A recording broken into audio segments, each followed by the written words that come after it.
کے اندر بڑی اہم آپ کے ساتھ خبریں شیئر کرنی ہے. سب سے بڑی ایک جو بریکنگ نیوز آج چلی ہے وہ یہ ہے کہ جناب بشرا بی بی کی ڈائری لیک ہو گئی ہے. اب ڈائری ویسے تو پانی کی ٹنکی لیک کرتی ہے، لیکن یہ ڈائری بھی لیک ہو گئی ہے. ڈائری کس طرح لیک ہوئی ہے اور اس کی کیا ڈیٹیل سامنے آئی ہے اور کتنا بڑا مسئلہ ہے یہ، اس کے بارے میں ذرا تفصیل سے بات کریں گے. اس کے علاوہ سپریم کورٹ آف پاکستان کی جانب سے ایک فیصلہ سامنے آیا ہے، وہ تفصیلات بھی جو ہے وہ آپ کے ساتھ شیئر کرتے ہیں. اور اس کے ساتھ ساتھ عمران خان صاحب کے لیے ایک بری خبر یہ ہے کہ 7 درخواستیں اکٹھی ان کی جو ہے وہ ریجیکٹ ہوئی ہیں. اس کی ڈیٹیلز بھی آپ کے ساتھ شیئر کرتے ہیں. لیکن سب سے پہلے میرے خیال میں پاکستان کا سب سے بڑا مسئلہ جو ہے وہ ذرا ڈسکس کر لیتے ہیں، اور وہ یہ ہے کہ بشرا بی بی کی جناب ڈائری لیک کر گئی ہے. بیسیکلی لیک کیا کی ہے وہ مجھے جو لگتا ہے وہ یہ ہے کہ یہ جب عمران خان صاحب کو گرفتار کیا گیا تھا نا جا کے زمان پاک میں، تو اس وقت وہاں پہ پولیس والوں نے جو ہے وہاں سے کچھ چیزیں اٹھائی تھیں، وہاں سے ان کے گھر سے. تو موسٹ پرابلی وہاں سے جو ہے وہ ان کے گھر سے یہ ڈائری بھی اٹھا کے لے گئے. اور یہ ڈائری اٹھا کے اس کے بعد چند جگہوں کے اوپر، چند جگہ جو ہیں وہ ظاہری بات ہے میں نام کسی کا نہیں لینا چاہتا، لیکن چند لوگوں کو جو ہے وہ یہ پکڑا دی کہ لو جی ایدے تو کھیڈو ان جا کے. اور اس کے بعد ماشاءاللہ پاکستان کے ایک چینل، میں نام نہیں لینا چاہتا اس چینل کا، اس کے اوپر ایک ماشاءاللہ پوری طویل ٹرانسمیشن شروع ہو گئی اس ڈائری کے اوپر کہ جی بشرا بی بی کی ڈائری جو ہے وہ لیک ہو گئی ہے. اور وہ جناب اس کے اندر جو ہے نا بڑے چشم کشا انکشافات، ایسے بڑے بڑے انکشافات. میں پہلے سمجھا کہ شاید پتہ نہیں نیوکلیر کوڈ لکھے نے ہوتے، میں پہلے یہ سمجھا کہ جناب اس کے اندر یہ لکھے ہوئے. لیکن بہرحال خبر کیا تھی ذرا میں وہ آپ کے ساتھ شیئر کر لیتا ہوں تاکہ جو رپورٹ ہوا ہے، میں یہ پہلے بتا دوں یہ میری ذمہ داری نہیں ہے، یہ اس چینل نے جو تفصیلات ہیں وہ ساری شیئر کی ہیں جو میں آپ کے سامنے رکھنے لگا ہوں. اس میں یہ کہتے ہیں کہ جی اب یہ رپورٹ کس طرح ہوا ہے. بشرا بی بی کی ڈائری کے ناقابل تردید چشم کشا انکشافات منظر عام پر آ گئے. عدلیہ، فوج اور حکومت پر کون کیسے دباؤ ڈالے گا، ڈائری میں سب درج ہے. اچھا بائی دا وے میں آپ کو بتا دوں یہ کہا جا رہا ہے کہ ڈائری جو ہے یہ ایکچولی 2020 کی ہے، سن 2020 کی یہ ڈائری لکھی ہوئی ہے. آگے کہتے ہیں جی بشرا بی بی نے دعائیہ الفاظ کے ذریعے چیئرمین پی ٹی آئی کی ذہن سازی کی، اور اس مقصد کے لیے دعا کے لیے بھی چیئرمین پی ٹی آئی کو باغیانہ الفاظ استعمال کرائے گئے. ڈائری سے یہ بات بھی سامنے آئی ہے کہ بشرا بی بی کے احکامات تھے کہ چیئرمین پی ٹی آئی کو ہدایت دیتی رہیں کہ کن الفاظ میں اور کیا دعا کرنی ہے. فضا بنا کر عدلیہ پر اتنا دباؤ ڈالا جائے کہ منفی فیصلہ نہ آئے. تحریر سے ثابت ہوا Bushra Bibi chairman P T I کو سیاسی ڈکٹیشن دیتی رہیں. بشرا بی بی کی ڈائری میں انکشافات میں یہ بات بھی سامنے آئی ہے کہ کس کو کیسے چلانا ہے، حکومت اسٹیبلشمنٹ عدلیہ کو کیسے دباؤ میں لانا ہے، عدلیہ، فوج اور حکومت پر کون اور کب دباؤ ڈالے گا. Bushra Bibi P T I کی سیاسی حکمت عملی کے فیصلے کرتی رہیں اور چیئرمین پی ٹی آئی تمام فیصلے اور اقدامات بشرا بی بی کے حکم پر کرتے رہے. سابق وزیر اعظم مکمل طور پر بشرا بی بی کے زیر تسلط تھے. Bushra Bibi chairman P T I کو کنٹرول کرتی رہیں. چیئرمین پی ٹی آئی کو مسلط فیصلے پارٹی قیادت سے چھپانے کی ہدایت ہوتی رہی. پہلے اعلان نہیں کرنا، پارٹی کو بھی نہیں بتانا آپ کتنے دنوں کے لیے آ رہے ہیں. بشرا بی بی وکلا اور چیئرمین پی ٹی آئی کی گفتگو بھی کنٹرول کرتی رہیں. ہدایت دی جاتی کہ وکلا نے عام سوالات کرنے ہیں، چیئرمین پی ٹی آئی نے خاموش رہنا ہے. بشرا بی بی کی وکلا کو ہدایت دیتی تھی کہ آپ نے کہنا ہے ہماری درخواست کیوں نہیں سنی جاتی. بندیال آ گیا، نواز نے کہا تھا اب دیکھتے ہیں یہ حکومت کیسے رہے گی. خواجہ حارث سوال اٹھائیں اعظم سواتی کیس میں مقامی سہولت کار کون تھے.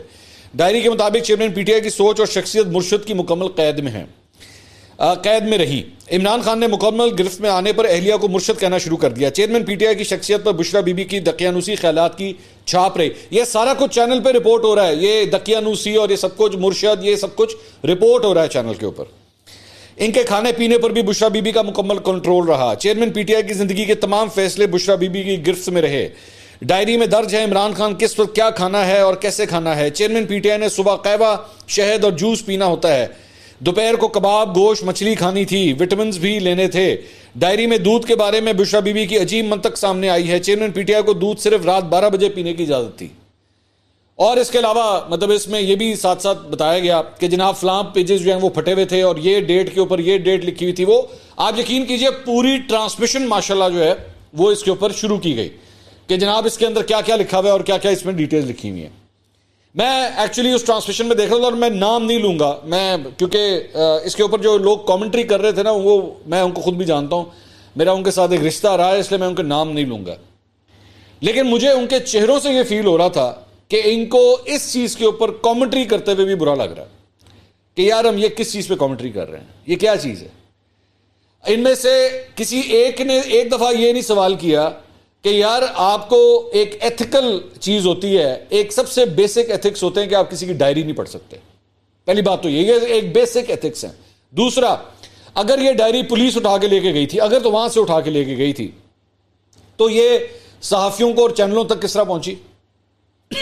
کوئی اس پہ سوال نہیں ہو رہا کہ ایک ایویڈنس کے طور پہ آپ لے کے گئے ہوں گے نا. پہلی بات تو مجھے سمجھ نہیں آئی کہ آپ پکڑنے عمران خان کو گئے تھے تو اسی ڈائریاں کو چوک کے لے گئے الیجڈلی. تو اس کے بعد کیا یہ چیز ہے, یہ اتنی امپورٹنٹ چیز ہے جس کے اوپر ایکچولی ایک ٹرانسمیشن ہونی چاہیے, جس پہ ایکچولی ایک کامنٹری ہونی چاہیے کہ جناب بشرا بی بی کے انکشاف, مطلب اس میں کیا حیران کن بات کیا ہے. چلیں ایک منٹ کے لیے آ جاتے ہیں. اچھا جی, وہ بشرا بی بی جو ہے وہ عمران خان کا کھانا کنٹرول کرتی تھی. دنیا جہان کے گھروں کے اندر جو ہے وہ بیویاں اپنے ہسبینڈس کے کھانے کو کنٹرول کرتی ہیں. میں جب بیمار ہوتا ہوں, میں کھل کے, میرا جب کولیسٹرول اگر بڑھ جاتا ہے یا یورک ایسڈ بڑھ جاتا ہے, میری بیگم بھی میرا کھانا پینا کنٹرول کر دیتی. وہ کہتی ہے آج کے بعد آپ نے یہ نہیں کھانا, آپ نے میٹ نہیں کھانا, بیف نہیں کھانا, آپ صرف یہ کھانا کھائیں گے. وہ ٹھیک ہے, ظاہری بات ہے, جو خاتون خانہ ہوتی ہے بندے کا کھانا پینا مینیو شینیو وہی سنبھال رہی ہوتی ہے سارا, تو اس میں کون سی بڑی بات ہے. اچھا دوسری بات یہ کہ کسی نے اتنا نہیں پوچھا کہ بھائی کیا یہ ایکچولی بشرا بی بی کی ڈائری ہے یا ایکچولی ایک نوٹ پیڈ کے طور پہ استعمال ہوتی تھی. گھروں میں اکثر اوقات نوٹ پیڈ پڑے ہوتے ہیں, اس پہ کوئی بھی اس کے اندر چیزیں لکھ رہا ہوتا ہے, کبھی کوئی لکھ رہا ہوتا ہے, کبھی کوئی لکھ رہا ہوتا ہے. آپ کو کیا پتا کہ ایکچولی یہ ساری چیزیں بشرا بی بی نے لکھی ہوئی ہیں. لیکن اتنا بڑا مسئلہ, ماشاءاللہ اتنا بڑا مسئلہ اس ملک کا بن گیا کہ بشرا بی بی ڈائری کے اندر جو ہے وہ عمران خان کو کنٹرول کرتی تھی. یہ اب میں نے آج سے چند دن پہلے وہ کامران خان صاحب کی جو ٹویٹ پڑھی تھی نا, یہ اس کی ہی کڑی چل رہی ہے, یہ اسی سیریز کی کڑی چل رہی ہے کہ وہ بیٹھا ہے جیل کے اندر, وہ اندر بند پڑا ہے, تو اس کی بیوی کے اوپر بیٹھ کے جو ہے نا اب کیچڑ پھینکو بیٹھ کے, اور ویکھو جی ڈائری کی لکھا ہے. ڈائری میں کیا کوئی بیہودہ شعر پڑھ لی ہے آپ نے, کیا پڑھ لیا اس کے اندر؟ اور دوسری بات یہ, میں پاکستان کے ماشاءاللہ 342 ایم این ایز, یہ سارے سینیٹر, 100 کے قریب سینیٹرز, یہ جتنے ایم پی ایز ہیں, بیٹھے میرے سامنے قرآن مجید کے اوپر حلف رکھے اور مجھے بتائیں انہوں نے کیا آج تک اپنی بیویوں سے کبھی بیٹھ کے سیاست میں ڈسکشن نہیں کی, اپنی بیویوں سے کبھی بھی کوئی سیاسی پوائنٹس کے اوپر گفتگو نہیں کی. میں مسلم لیگ نون کے لوگوں سے پوچھتا ہوں, کیا نواز شریف صاحب نے کلثوم بی بی سے آج تک کبھی سیاست میں کوئی بات نہیں کی تھی؟ کلثوم بی بی کا بڑا ایک اہم رول تھا. ایون نواز شریف صاحب جب اس سے پہلے جب ان کو جیل ہو گئی تھی مشرف صاحب کے دور کے اندر, تو پوری پارٹی کلثوم بی بی نے سنبھالی ہوئی تھی اس وقت. اس میں کون سی بڑی بات ہے؟ آج وہی موقع ہے نا, آج وہی موقع ہے. میرے لیے کوئی سرپرائزنگ نہیں ہوگا اگر بشرا بی بی آ کے پوری پی ٹی آئی سنبھالنا شروع ہو جائے. What's a big deal? چلیں باہر کے لوگ تو اس پہ اعتراض کر سکتے ہوں گے, لیکن نون لیگ تو کم از کم اس بات کا اعتراض نہیں کر سکتی. لیکن اتنا بڑا مسئلہ کہ مختلف چینلوں کے اوپر میں نے دیکھا کہ جناب یہ بریکنگ نیوز کر کے بات چل رہی ہے کہ بشرا بی بی کی ڈائری ہاتھ آ گئی. جناب بشرا بی بی کی ڈائری ہاتھ آ گئی, بڑا بڑا کمال, بڑی وڈی بریکنگ نیوز. کوئی نہیں پوچھے گا کہ یار کیا یہ ایتھیکلی کسی کی, مطلب ایون جرنلسٹک ایتھکس کے اندر بھی نا 3-4 چیزیں آتی ہیں. کبھی کسی کی بلڈ رپورٹس, میڈیکل رپورٹس, اس کو بیماری کیا ہے, اس کی ذاتیات, اس کی ڈائریز, نجی چیزیں جو ہیں وہ آپ اس کو ڈسپلے نہیں کرتے اس طرح. یہ بیسک ایتھکس کے اندر یہ چیز آتی ہے. لیکن پاکستان کا آج سب سے بڑا مسئلہ شاید جو ہے وہ یہی بن گیا ہے. خیر یہ جناب ایک معاملہ جو ہے وہ یہ تھا. اس کے علاوہ کچھ اور جو دیگر خبریں ہیں ذرا وہ بھی آپ کے ساتھ شیئر کرتے ہیں. اس کے علاوہ جناب سپریم کورٹ سے ایک خبر جو آئی ہے, اور وہ ظاہری بات ہے جو سابقہ حکومت چلی گئی ہے شہباز شریف صاحب کی, پی ڈی ایم گورنمنٹ ہے, اس کے لیے ایک دھچکا ہے. اور وہ یہ ہے کہ سپریم کورٹ نے review of judgments and orders قانون 2023 کو جو ہے وہ کالعدم قرار دے دیا ہے. تھوڑا سا صرف اس کا میں بیک گراؤنڈ اگر میں مختصر آسان الفاظ میں آپ کو سمجھا سکوں. بیسکلی یہ ایک لا پاس کیا گیا تھا جب الیکشنز کی تاریخ کے حوالے سے کیس چل رہا تھا, تو اسی دوران جو ہے وہ حکومت کی جانب سے یہ قانون جو ہے وہ بتایا گیا تھا کہ جناب عارف علوی صاحب نے بھی اس کے اوپر سگنیچر کر دیے ہیں, اور یہ سامنے لایا گیا تھا. اور وہ یہ تھا 184(3) کے تحت جو کیسز فائل ہوتے ہیں اس کے اگینسٹ اپیل کا حق جو تھا وہ موجود نہیں تھا. ریویو کا تھا لیکن اس کو پراپر اپیل کا حق جو ہے وہ موجود نہیں تھا. تو حکومت نے یہ قانون سازی کی تھی کہ جی ان کو بھی جو ہے وہ اپیل کا حق ہونا چاہیے. ایک دوسرا کہ 184(3) کے تحت جو کیسز سنے جائیں گے, یعنی سو موٹو کیسز جو سنے جائیں گے, اس میں جو بینچ بنے گا وہ جب اس کی اپیل لگے گی تو اس سے بڑا بینچ بنے گا. اس میں وہ ججز بھی شامل ہو سکتے ہیں لیکن اس سے بڑا بینچ جو ہے وہ بنے گا. تو بیسک قانون جو ہے وہ میں صرف آسان الفاظ میں وہ یہ تھا. اب اس کے تحت یہ کہا جا رہا تھا کہ مطلب کچھ ہلکے کہہ رہے تھے کہ جی نواز شریف صاحب اور جہانگیر ترین کی جو نااہلی ہے وہ اس سے لنکڈ ہے.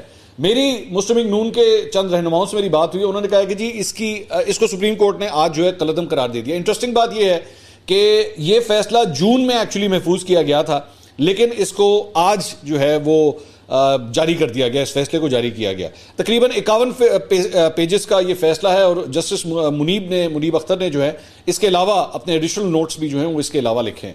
لیکن انٹرسٹنگ بات یہ ہے کہ جیسے ہی پارلیمنٹ تحلیل ہوئی ہے تو اس کے بعد جو ہے یہ فیصلہ جاری کیا گیا ہے. اب قانونی ماہرین اس کے اوپر یہ بات کہہ رہے ہیں کہ ایک تو اس کی ٹائمنگ بڑی انٹرسٹنگ ہے کہ بیسکلی یہ کیس جو ہے وہ پارلیمنٹ اور سپریم کورٹ کے درمیان بیلنس آف پاور کے حوالے سے تھا, اور یہ بڑی پرانی ایک بحث ہے, یہ جنگ چلتی آ رہی ہے کہ جناب سپریم کورٹ جو ہے وہ سب سے پاورفل ہے یا پارلیمنٹ سپریم ہے. بیسکلی یہ وہی ڈیبیٹ ہے. لیکن یہاں پہ ہوا یہ ہے کہ پارلیمنٹ جب تحلیل ہو گئی ہے تو اس کے بعد سپریم کورٹ کی جانب سے یہ فیصلہ جاری کیا گیا. ایون دو ایسی کوئی بات نہیں ہے کہ چیف جسٹس آف پاکستان کے اوپر یہ باؤنڈ ہے کہ وہ کس وقت فیصلہ جاری کرتے ہیں, وہ کر سکتے ہیں, لیکن یہاں پہ اسمبلی تحلیل ہوئی اور یہاں پہ فیصلہ جاری کر دیا گیا. اور یہ ایکسپیکٹ کیا جا رہا تھا, چند قانونی ماہرین نے یہ بات کل ہی کہہ دی تھی کہ اب دیکھیے گا اسمبلی چلی گئی ہے, اب اسمبلی کے قوانین بھی جائیں گے, اور وہی ہوا کہ سپریم کورٹ نے جو ہے اس سلسلے میں فیصلہ جاری کر دیا. چند قانونی ماہرین کا یہ بھی کہنا ہے کہ اور بھی دیگر فیصلے جو ابھی تک پینڈنگ تھے, جو چل رہے تھے, فوجی عدالتوں کا معاملہ ہو گیا, اس کے علاوہ بھی چند ایسی قانون سازی ہے جو اس وقت سپریم کورٹ کے اندر زیر بحث ہے, اس سلسلے میں بھی حکومت کے لیے کوئی اچھی خبریں نہیں آنے والی عنقریب. تو یہ ایک معاملہ جو ہے نا وہ سامنے آیا, اور بیسکلی اس کے اندر جو فیصلہ تحریر ہوا ہے وہ حکومت کے خلاف ہی گیا ہے. اب میں اس میں ایک بات آپ سے کہہ رہا تھا کہ نون لیگ کے جو وکلا کی سائیڈ ہے وہ یہ کہتی ہے کہ جی اس سے نواز شریف کی نااہلی کے اوپر کوئی فرق نہیں پڑے گا.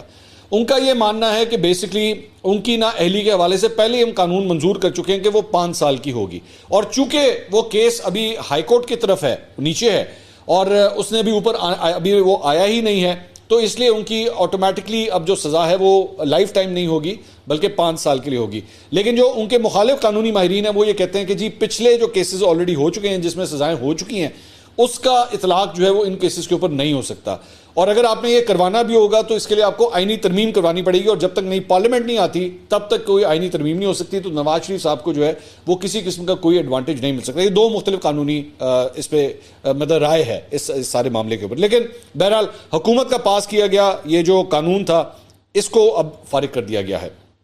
اچھا جی, اس کے علاوہ ایک اور جو خبر ہے وہ آ جائیں عمران خان صاحب کے حوالے سے. اور عمران خان صاحب کے حوالے سے میں نے آپ کو بتایا تھا ان کی 7 درخواستیں جو ہیں اس کو آج فارغ کر دیا گیا, اور وہ معاملہ کچھ اس طرح ہے کہ انسداد دہشت گردی عدالت میں تحریک انصاف کے چیئرمین کی 7 مقدمات میں عبوری ضمانتوں میں حاضری معافی کی درخواست پر سماعت ہوئی. دوران سماعت عمران خان صاحب کے وکیل سلمان صفدر نے حاضری معافی کی درخواست پر دلائل کے لیے مہلت مانگتے ہوئے کہا کہ عدالت سے چاہوں گا کہ مزید ریکارڈ اکٹھے کرنے کی مہلت دی جائے تاکہ بہتر انداز میں دلائل دے سکوں.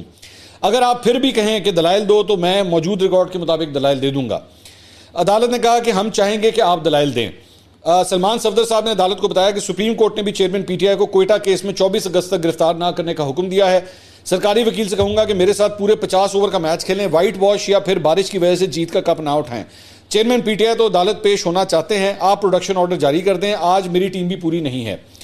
اسپیشل پروسیکیوٹر فرحاد علی شاہ نے دلائل دیتے ہوئے کہا کہ قانون کے خلاف تو عدالت فائدہ نہیں دے سکتی. عدم پیروی پر اگر ضمانت خارج ہوتی ہے تو وہ درست ہے. جب ایک ملزم سزا یافتہ ہے تو پھر ضمانت کیسے چل سکتی ہے؟ مفروضے پر بات نہیں کی جا سکتی. قانون کے خلاف کوئی فیصلہ نہیں کیا جا سکتا. سارے دلائل سننے کے بعد عدالت نے چیئرمین پی ٹی آئی کی 7 مقدمات میں عبوری ضمانت میں حاضری معافی کی درخواست پر فیصلہ محفوظ کر لیا, جسے بعد میں جاری کرتے ہوئے عدم پیروی کی بنیاد کے اوپر وہ تمام عبوری ضمانتیں جو ہیں وہ خارج کر دی گئی. تو یہ ایک بری خبر ایک دفعہ نہیں 7 دفعہ عمران خان صاحب کے لیے آئی ہے. اچھا جی, اس کے علاوہ اسلام آباد ہائی کورٹ میں چیئرمین پی ٹی آئی کی اٹک سے اڈیالہ جیل منتقلی کی درخواست کے اوپر بھی سماعت ہوئی ہے. یہ بڑی امپورٹنٹ تھی کیونکہ یہ چاہ رہے تھے کہ عمران خان صاحب کی اٹک سے جو ہے وہ اڈیالہ جیل ٹرانسفر ہو جائے. اس پہ آج چیف جسٹس کل بیمار تھے, نہیں آ سکے, آج وہ آئے اور انہوں نے کیس کی سماعت کی. عدالت نے اسسٹنٹ ایڈوکیٹ جنرل پنجاب سے سوال کیا کہ درخواست گزار وکلا کا کہنا تھا کہ ٹرائل کورٹ نے اڈیالہ جیل بھیجا, آپ نے اٹک بھیج دی. اڈیالہ جیل سے اٹک جیل منتقلی کا فیصلہ کس کا تھا؟ اس پہ پنجاب حکومت کی جانب سے اٹک جیل منتقلی کا ایک لیٹر عدالت میں پیش کیا گیا. عمران خان صاحب کے وکیل شیر افضل مروت نے کہا کہ ہمیں بھی لیٹر کی کاپی فراہم کی جائے. عدالت نے پوچھا کہ ایک چیز بتائیں، کیا وکلا ملزمان سے نہیں مل سکتے؟ اس پہ پنجاب حکومت کے وکیل نے کہا کہ 7 اگست کو ایک وکیل چیئرمین پی ٹی آئی سے ملے، وکیل صاحب نے ہائی کورٹس اور سپریم کورٹ کے وکالت نامے دستخط کروائے۔ عدالت نے پوچھا کیا صرف وکالت نامے دستخط کرانے کے لیے وکیل اپنے کلائنٹ سے جیل میں مل سکتا ہے؟ اس طرح اجازت نہ دینا تو عدالتی حکم کی خلاف ورزی پر توہین عدالت میں آ جائے گا۔ پنجاب حکومت کے وکیل نے کہا کہ 7 اگست کو ہم نے ملنے کی اجازت دی، 8 اور 9 اگست کو یہ دیر سے پہنچے تھے۔ چیف جسٹس اسلام آباد نے استفسار کیا کہ صبح 8 بجے سے 2 اور یہ 3 بجے تک بھی ہو سکتی ہے، کیا یہی ہے؟ پنجاب حکومت کے وکیل نے جواب دیا جی بالکل اسی طرح ہی ہے۔ بیرسٹر گوہر نے کہا کہ ہمارے 180 کیسز ہیں، ہم نے چیئرمین پی ٹی آئی سے ایڈوائس لینا تھی۔ چیف جسٹس نے ریمارک دی کہ اگر وکیل کسی اور کیس میں جانا چاہے تو طریقے سے ملاقات ہونی چاہیے، پرچے نہ ہوں۔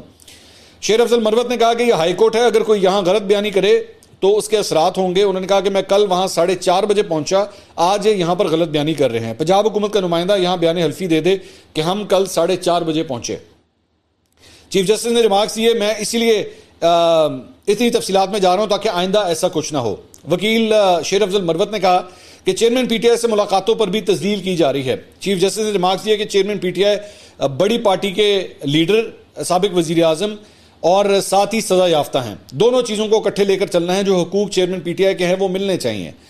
شیر افضل مروت نے کہا 48 گھنٹوں میں انہوں نے جیل کلاس کا فیصلہ کرنا تھا جو نہیں کیا۔ سب سے پہلے مرحلے میں یہ ٹرائل جج کا کام تھا۔ رولز کے مطابق ٹرائل کورٹ، سپرنٹینڈنٹ جیل اور ڈی سی ہے جو اتھارٹی ہیں۔ یہ کہہ رہے ہیں اڈیالہ جیل میں قیدی زیادہ ہیں، حالانکہ یہاں سیکیورٹی زیادہ اچھی ہے۔